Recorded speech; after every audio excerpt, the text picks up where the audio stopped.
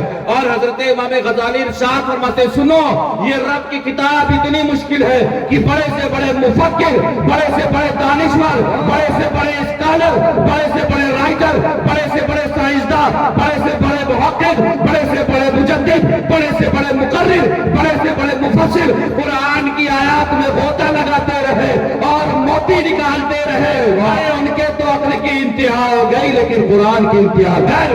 واہ سبحان اللہ، واہ لارائب کتاب، بے شک، بے عیب کتاب، اس کتاب میں شک نہیں ہے۔ اور جانتے ہیں حالات اتنے خراب ہیں، آج ہم اور کب قرآن پڑھتے ہیں؟ کب پڑھتے ہیں؟ پتہ ہے کب پڑھتے ہیں؟ ابھی رمضان گزرا ہے، خوب لاکھ ڈانٹ لگی ہوئی تھی، فلاں 3 ختم کر رہا ہے، فلاں 4 ختم کر رہا ہے۔ حضرت امام غزالی کا ایک قول سناؤں اور اسی قول کے مطابق اپنی زندگی گزارنے کی کوشش کروں۔ حضرت امام غزالی کی باتیں میں کہنے چلا ہوں۔ حضرت امام غزالی فرماتے ہیں کہ سنو، میں نے کچھ لوگوں کو ایسا دیکھا ہے جو روز ایک ختم قرآن کرتے ہیں، روز ایک ختم قرآن کرتے ہیں، لیکن جانتے ہیں وہ حضرت امام غزالی کا اگلا جملہ سنو اور اس میں گرہ باندھنے کی کوشش کرو، اس کے مطابق اپنی زندگی کرنے کی کوشش کرو۔